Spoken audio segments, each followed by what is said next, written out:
Ever wonder what really makes an elite warrior? You know, the kind of guys we hear about in those crazy, intense stories. Yeah.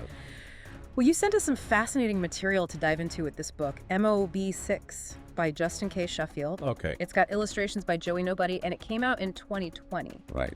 Now, it's fiction, but it's clearly based on Sheffield's real experiences as a Navy SEAL. Right. Gives us a pretty powerful look behind the curtain, I think. Yeah, definitely. Yeah. You've given us quite a range to explore here, from a nighttime firefight, I mean, really intense stuff, near the Afghanistan-Pakistan border that's in the chapter Nightmare. Wow. All the way back to the brutal beginnings of training and beginning and to hell and beyond. Guys. And then we move through team dynamics in teams and shit, the honing of skills and going pro, and then those razor's edge operations of a DV3U unit, MOG-6 itself, in chapters like First Blood, Round 2, Warpaint, No Quarter, Godspeed, Number 1 Mission, and finally, All Eagles, Oscar. It's quite a spectrum. It really is. And our mission here, tailored just for you listening, is to really unpack what it means to become and be a Navy SEAL. Right. We're looking for those surprising insights, those moments of extreme pressure and the impact of those experiences, all while making sure it stays clear and engaging for you. Of course. Okay, so let's get into this transformation. Right. Where does someone even begin to mold themselves into this kind of operator? Well, the initial phases, particularly in those early chapters in the beginning and to hell and beyond, they really lay the groundwork. Okay. You see that absolute shock, physically and mentally, that is BUDS, Basic Underwater Demolition SEAL Training. Oh, intense. It's designed to strip you down physically and mentally to see who has that unyielding core. Sounds almost medieval, to be honest. A little bit. Day one, you're getting hammered with yelling, then plunged into freezing surf for hours, and then relentless exercises, push-ups, sit-ups, flutter kicks. It's brutal. And don't forget, becoming a sugar cookie, completely coated in wet sand. Right. It feels less like elite training and more like some intensely unpleasant trial by ordeal. Sure. So what's the point of this initial onslaught? What are they trying to achieve? It's not just about being physically tough. Okay. It's about building mental resilience fast. Makes sense. That ability to keep pushing when your whole body is screaming to stop. Yeah. And it forces you to rely on your classmates right away. I see. Like with Log PT, where they carry those massive telephone poles forever. Oh, yeah. And do exercises that make them either break as individuals or come together as a unit. Wow. That initial suffering, it's a crucible. It really is. Yeah. Then there's Hell Week. The name says it all. The name itself is just wow. Yeah. This legendary stretch is all about no sleep, a constant barrage of physical and mental tests, Right. crawling through murky swamp water, more of that delightful log PT boat races just to fight off sleep. Just brutal. The book really captures those hallucinations and the exhaustion. Psychologically, what does pushing someone to that extreme do to them? Well, it's fascinating to see how individuals cope. Yeah. The author describes guys just focusing on surviving in tiny increments, just getting to the next meal, the next hour. Just keep going. And you see their beliefs come into play. Okay. Like that reference to Philippians 4.13, I can do all things through Christ who strengthens me, shows the strength these guys tap into when pushed beyond their limits. It's like finding that inner reservoir. Exactly, an anchor in the storm. It's mind-boggling. Yeah. Most of the classes dropped by the end of Hell Week. It's that tough. And then they go straight into dive phase, which includes pool comm. Right. This sounds terrifying. It is. Underwater tests with dive tanks, instructors messing with your gear, Yeah, yanking off your mask, tying off your air supply. and you have to stay calm and perform. Exactly. If you fail, you're out. What are they really testing with something that intense? Pool comp is another filter, but now it's about individual performance under extreme pressure. It's not just about diving skills. It's about staying composed when your body's screaming for air and panic is setting in. You have to think clearly. Absolutely.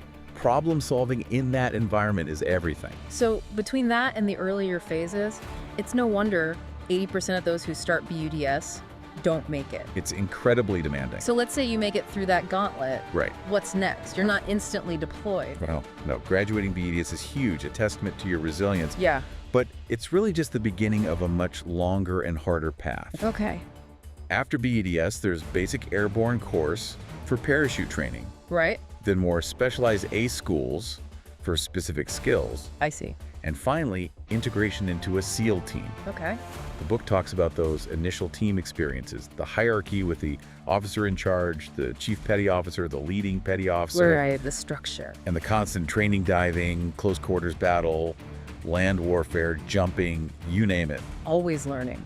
always. It's interesting, the author's initial drive for combat, he spends over 2 years training, endures everything, and then his first deployment is to Colombia, teaching jungle warfare. Which, as a Texan, he had no experience in. Right, exactly. Almost anticlimactic after all that.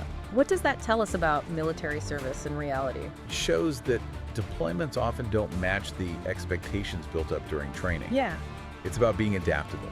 true. Even in elite units, you might not see combat right away. Makes sense. After that, he goes to sniper school, a 6-month course that's way more than marksmanship. Okay. It's about concealment, infiltration, becoming one with the environment. Wow. The details about ballistics are amazing. Like what? How things like temperature, air pressure, even rain can affect a bullet's trajectory. It's almost scientific. It is. Applied physics and environmental awareness, really. So a sniper is like a highly specialized meteorologist. Focused on one bullet. That's a great way to put it. Yeah. And then comes selection for DVGRU, or Mobbit 6, as the book calls it. It's described as an 8-month evaluation that weeds out 70% of even combat-tested SEALs. Yeah, The pressure must be insane. it is. What makes this different from BUDS, even? Here, they're looking for the absolute best of the best. Okay. The training is relentless. Yeah.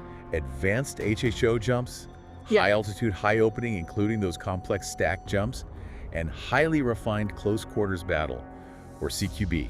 Every day is an assessment. Every single day, any mistake and you're out. The standards are just that much higher. Exactly. The book mentions Operation Red Wings during selection. Yeah, A devastating loss for the SEAL teams. it was, You can feel the weight of that event in the book, even amidst the training. for sure. How does a real-world tragedy like that affect an environment designed to prepare for similar dangers? It's a stark reminder of what's at stake. Right. These aren't just drills. They're preparing for life or death situations. The stakes are real. Very real. It must intensify everything. It does. Every detail matters. The CQB training, the dynamic entries, the split-second decisions, it's controlled violence they have to master. Exactly. And it's telling that instructors reportedly had pre-booked plane tickets every day because they expected to lose so many trainees. They knew how tough it was. Once you make it through DVGRU selection and into a unit like AMA B6, Right. the missions must be incredibly sensitive and demanding. They are. The book gives glimpses into deployments in Afghanistan and Iraq, hunting targets like Mullah Dadullah Lang. High-value targets. What really stood out about those combat experiences? Several things. Okay. The reliance on human intelligence, Right. which, as the book shows, can be unreliable and lead to complications. It's unpredictable. And then the chaotic nature of firefights. Of course. The constant threat of RPGs, the near misses, the descriptions of taking lives and witnessing death. That must be so heavy. It is. The rules of engagement also come into play, dictating when and how force can be used. Absolutely. Based on hostile acts or intent in very dynamic situations. There are some really gripping moments, Yeah. like that mission targeting Mullah Dadullah Lang, Right. the infiltration, the potential detection, the assault on the compound, and later the operation in Fallujah. Yeah. Using the dog to catch a suspect, the close quarters fighting inside buildings. Intense stuff. They're raw and unfiltered. Definitely. It conveys the adrenaline, the focus, and the aftermath of those encounters. The emotional toll. And then there's the challenge of going from combat back to civilian life. It's a huge adjustment. The book talks about the expectation to just go back to being a regular guy. Right. The psych evaluations, the resistance to admitting any impact. Yeah. It's sobering to read about the struggles with PTSD and TBIs. It really is. The nightmares, the emotional numbness, the alienation, The feeling of being out of place. the dependence on meds, the disconnect from family. It paints a picture of the invisible wounds. What makes reintegration so difficult for these guys? It's that fundamental shift in environment and mindset. I They go from constant high alert, where every decision could be life or death, to a world that feels slow and lacks that same urgency and purpose. That hypervigilance doesn't just disappear. No, it doesn't. The author's journey towards healing, with his wife's support and exploring treatments like magnetic e-resonance therapy, offers hope, though. It does. His openness about his PTSD and TBIs is important for destigmatizing these conditions. Absolutely. And his journey led to the creation of the All Eagles Oscar Foundation. Yeah. The call sign All Eagles Oscar meaning all American operators are safe and returning to base. Right. It embodies hope, but as the book points out, it often only refers to physical injuries. The unseen wounds can be much worse. What's the foundation's main goal? It's to provide real, tangible relief, both physical and mental, to veterans, active duty personnel, and their families dealing with combat-related issues. Okay. They fund progressive, innovative, evidence-based treatments for things like PTSD, TBI, substance abuse, chronic pain. So getting to the root of the problem. Exactly. They focus on neuromodulation therapies like MERT and integrated rehab programs. It's a powerful reminder that these sacrifices go beyond the battlefield, They do. and that support for their well-being when they return is crucial. Absolutely. If you're interested in learning more about the All Eagles Oscar Foundation or want to donate, visit allegalsoscar.org. A great organization.